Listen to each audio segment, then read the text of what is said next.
Masayang nakikipag-bonding si Rick sa mga anak habang ang misis niyang si Maggie ay abala sa paghahanda ng labahin. Pinapadali niya ang mister dahil may lakad pa sila. Habang papunta sila sa event, nahuli ni Maggie na tinignan ng mister ang likod ng isang babae. Nagalit ang misis at sinabihan siyang bastos na itinanggi naman ni Rick. Sinalubong sila ng best friend ni Rick na si Fred at asawa nitong si Grace. Habang kinakausap ng mga misis ang kaibigang si Lucy, busy naman ang mga mister kakatingin sa mga babae. Nakita sila ng mga misis at sabi nila ay palagi itong ginagawa ng mga mister nila. Nang makauwi sa bahay ay sinalubong sina Rick ng kanilang babysitter na si Paige. Maya-maya ay hinatid ni Rick ang babysitter at pagdating nila ay niyaya siya ng dalaga na mag-inom. Nag-aalangan ang mister ngunit ipinangako ni Paige na walang makakaalam. Papayag na sana si Rick ngunit napagtanto niya ang kahihinatnan kung sila ay mahuli. Tumanggi siya dahil ayaw niyang makulong lalo't menor de edad pa si Paige, pero giit ng dalaga ay makakasama nila ang boyfriend niya. Napahiya si Rick at sabi ni Paige ay napakabastos ng kanyang pag-iisip. Sa bahay, excited ang mag-asawa na magtalpakan ngunit nasa kama ang kanilang anak dahil hindi ito makatulog. Pagkatapos basahan ni Rick ng kwento at pinatulog ay excited siyang bumalik sa kama ngunit nakita niyang tulog na ang kanyang misis. Nagkita sila ni Fred sa playground at pinag-usapan ng dalawa ang malungkot nilang sex life. Sabi pa ni Fred ay nagsasarili na lang siya sa sasakyan.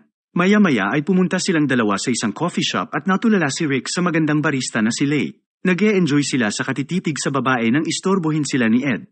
Inimbitahan niya ang dalawa para sa gagawin niyang housewarming party. Tumanggi sila ngunit sabi ni Ed ay nag-confirm na ang kanilang mga misis. Nang gabing iyon, naglalaro si Rick kasama ang mga kaibigan sa bahay. Tinanong ng isa kung magkano ang ibabayad nila para sa isang linggong bakasyon na may kasamang mga chika babes. Sumagot si Fred ng $6,000 at ang iba naman ay mas mataas pa. Lingid sa kaalaman nila ay naririnig sila ni Maggie sa itaas. Natuwa ito dahil ang sagot ni Rick ay ayaw niyang masaktan ang misis niya. Ngunit maya-maya ay nagbiro ito na syempre ay ibebenta niya lahat, maging ang bahay nila. Naghalakhakan ng mga lalaki habang nadismaya naman si Maggie. Kinabukasan ay pinag-usapan ng mga misis ang tungkol sa narinig ni Maggie kagabi. Galit na galit sila sa pagkahumaling ng kanilang mga mister sa ibang mga babae. Nagsuggest si Lucy na bigyan nila ang kanilang mga asawa ng hall pass o isang linggo na malaya silang gawin ng kahit na ano. Sabi niya ay maaaring mahinto ang pagkahumaling ng kanilang mga mister kung papayagan sila na magloko ng isang beses. Sinabihan siya ni Grace na subukan muna ito sa sarili niyang mister para malaman nila kung effective. Sagot naman ni Lucy ay ginawa na niya at mas naging matibay pa ang kanilang pagsasama simula noon. Dumalo ang mga mag-asawa sa housewarming party ni Ed at pinagmayabang nito ang kanyang magarbong tahanan. Habang inililibot niya ang mga bisita ay nagpaiwan sina Rick at Fred sa sala. Sa security room ay narinig nilang lahat ang mag-best friend na binabastos at pinagtatawanan ng misis ni Ed. Pinalayas sila ni Ed sa bahay at sa kanilang pag-uwi ay dismayado at galit na galit ang kanilang mga misis. Dahil sa obsession ni Rick na tumingin sa ibang mga babae, sa wakas ay nagpa siya si Maggie na bigyan siya ng hall pass. Papayagan niya itong mambabae sa loob ng isang linggo para mawala na ang kanyang pagkahumaling. Sinabi ni Maggie na pupunta muna siya kasama ang kanilang mga anak sa bahay ng kanyang magulang. Kinabukasan, sinabi ni Rick kay Fred ang tungkol sa hall pass at nag-aalangan siya dahil sa tingin niya ay hindi ito tama. Hinikayat naman siya ng kaibigan dahil pagkakataon na nila itong mag-enjoy. Nang gabing yun ay kinausap ni Fred ang kanyang misis tungkol sa hall pass ni Rick ngunit nagalit si Grace at hindi siya pinayagan. Nagdahilan si Fred na itatapon niya ang basura, ngunit pumunta siya sa sasakyan para magsarili. Maya-maya ay nahuli siya ng 2 pulis sa akto at pinagtawanan. Nahiya si Grace nang inihatid siya ng mga officers at sinigawan niya ang mister sa loob ng bahay. Kinabukasan ay masayang ibinalita ni Fred sa kaibigan na meron na din siyang hall pass. Sinimulan na nila ang plano na mangsibak ng maraming chika babes sa buong linggo. Sa unang gabi, kasama ang kanilang mga kaibigan ay nagpasya muna silang maghapunan bago pumunta ng bar. Ngunit sa pagod at sobrang kabusugan ay nagpasya sila na bukas na lang magsimula. Sa ikalawang araw, si Rick at ang kanyang mga kaibigan ay naglaro ng golf sa resort. Nagdala ng nakakahay na cookies si Gary at nakumbinsi niya ang mga kaibigan na kumain.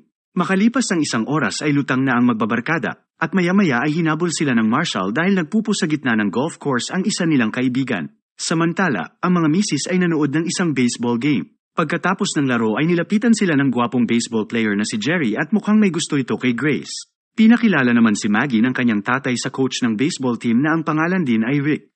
Inanyayahan sila ng coach sa isang pool party mamaya at agad-agad namang tinanggap ni Grace ang imbitasyon. Pinaalalahanan siya ni Maggie na may asawa sila ngunit giit ni Grace ay naka-hall pass ang mga yun ngayon.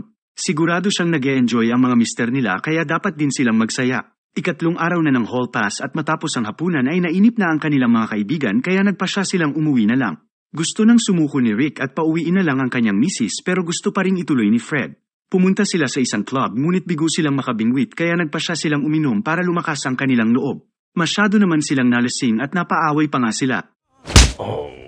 Sa pool party, nakikipagkwentuhan si Maggie sa baseball coach at mukhang nagkakamabutihan na sila ng loob. Ginugol ni Rick at Fred ang buong ika-4 na araw sa pagtulog dahil sa sobrang kalasingan. Sa ika-5 araw ay enjoy ang dalawang misis habang naglalaro ng beach volleyball kasama ang mga lalaki. Bumalik si Rick sa coffee shop kung saan nakipaglandian siya kay Leigh at inangasan naman siya ng katrabaho nitong si Brent. Inimbitahan siya ni Leigh na sumali sa gym na pinapasukan niya at pumayag naman ito. Sa kabilang banda, pumunta si Fred sa isang massage parlor at sinabihan niya ang receptionist na gusto niya ng extra service. Nagsumbong ang babae sa manager kaya nalaman tuloy ng ibang mga customer ang pakay ni Fred at dali-dali itong tumakas. Nang hapong iyon ay nagkita sina Rick at Leigh sa gym. Inimbitahan ng mister ang babae na mag-beer pagkatapos ng workout at sagot ni Leigh ay magkita sila pagkatapos ng 1 oras. Pumunta si Rick sa sauna at nasobrahan siya sa pagtulog kaya hindi natuloy ang date nila ni Leigh. Sa ika-6 na araw ay tila nawawala na ng pag-asa ang dalawa hanggang sa tinawagan sila ng kaibigang si Coakley. Natuwa sila dahil alam nilang makaka-score na sila sa tulong ng kaibigan. Dinala sila ni Coakley sa bar at humanga sila sa galing niya sa pagbabasa ng mga babae. Nakita ni Rick ang babysitter nilang si Paige at sabi ng babae ay kasama niya ang kanyang tita Meg. Inamin ni Paige na may gusto talaga siya sa kanya, ngunit sa pagkakataong ito ay tinanggihan ulit siya ni Rick. Tinuruan ni Coakley si Fred paano diskartehan ng isang chicks at nakita naman ni Rick ang baristang si Leigh. Nilapitan niya ito at habang nagsasayaw ay kinuwento niya ang tungkol sa kanyang hall pass. Samantala, si Brent na katrabaho ni Leigh ay galit na nakatingin sa dalawa. Sa kabilang banda, isinauli ni Grace ang regalo ni Jerry at sinabing hindi niya matatanggap iyon dahil may asawa siya. Inamin ng binata na may gusto siya rito at sagot ni Grace ay naaakit din siya sa kanya. Maya-maya ay hindi na nila napigilan at tuluyan na silang nagpalamon sa tukso. Samantala, dinala ni Fred ang nakilalang chick sa kwarto ngunit biglang sumakit ang tiyan ng babae at nagkalat sa banyo. Nawala ng gana si Fred kaya pinasakay na lang niya ito ng taxi pa uwi. Pagbalik niya sa kwarto ay kumatok ang tiyahin ni Paige at pinagkamalan siya bilang si Rick. Nakonsensya si Grace sa ginawa nila ni Jerry at sabi niya ay mahal niya ang kanyang mister kaya hindi na dapat maulit ang ginawa nila. Sumang-ayon naman ang binata at sinabihan niya si Grace na magaling siya sa kama. Umiiyak si Grace habang nagmamaneho pa uwi at tiningnan niya ang litrato ng mister sa kanyang telepono. Sa kabilang banda, nakipag-inuman si Fred kay Tita Meg at kinaryo na lang niya ang pagpanggap bilang Rick. Hanga si Tita kay Rick dahil hindi niya pinagsamantalahan si Paige kahit 2 beses na siyang nilandi. Samantala, pumasok si Leigh sa kwarto kung nasaan si Rick. Inakit niya ang mister at sinabing tutulungan niya ito sa kanyang hall pass. Pagkahubad ng babae ay may napagtanto si Rick at tinanggihan niya si Leigh. Giit niya ay masaya na siya sa kanyang buhay bilang asawa at ama at sagot naman ni Leigh ay isa siyang mabuting tao. Pauwi na sana si Rick nang makatanggap siya ng tawag mula sa pulis na hinahanap si Fred. Nagmadali siyang bumalik sa hotel at sinundan siya ni Brent na kanina pa pala nakaabang. Nang puntahan ni Rick si Fred ay nahuli niya itong nagtatang twister sa tiyahin ni Paige. Sinabihan niya ang kaibigan na si Grace ay naaksidente at kasalukuyang nasa ospital. Paglabas nila ay nakita nilang sinisira ni Brent ang kanilang kotse at nang dumating sina Paige ay napag-alaman nilang anak pala ni Tita Meg si Brent. Nang mapagtante niya na may nangyari kay Fred at sa kanyang ina ay kumuha si Brent ng baril at pinaputukan ng dalawa. Nagmadali silang magmaneho ngunit mabilis na nakaangkas si Brent sa likod.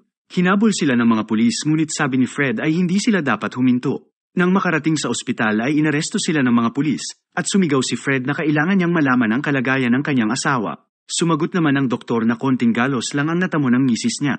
Maya-maya ay pinakawalan din sila ng mga pulis dahil nalaman nilang si Brent ang umatake sa kanila. Kino-comfort ng baseball coach si Maggie habang kinikwento nito ang mga frustrations niya sa mister. Maghahalikan na sana ang dalawa ngunit biglang natigilan si Maggie. Pagdating ni Rick ay nakita niya ang kotse ng coach at sa loob ng bahay ay may 2 bote ng alak na wala ng laman. Maya-maya ay narinig niya si Maggie na sumisigaw ng "Oh my God" at pagpasok niya ay nalaman niyang kausap lang pala ng asawa si Grace sa telepono. Ipinagtapat ni Rick kay Maggie na siya ang nakauna sa kanya at simula umpisa ay hindi na siya tumikim ng ibang babae. Nagkasundo ang dalawa at mainit silang naghalikan. Nang tanungin ni Rick ang tungkol sa kotse sa labas, inamin ng misis na nag-inuman sila ng baseball coach kagabi pero tinitiyak niya na walang nangyari sa kanila. Pag-uwi nila galing sa ospital ay sinabi ni Grace sa mister na kailangan nilang pag-usapan ang mga nangyari sa linggong iyon, ngunit nakiusap si Fred na huwag na dahil hindi na ito mahalaga. Natuwa naman ang misis dahil hindi niya na kailangang aminin ang ginawa niya. Salamat sa panunood. Huwag kalimutan i-like at mag-subscribe na rin sa ating channel. Para maging updated sa mga bagong recaps, hampasin mo lang ang notification bell.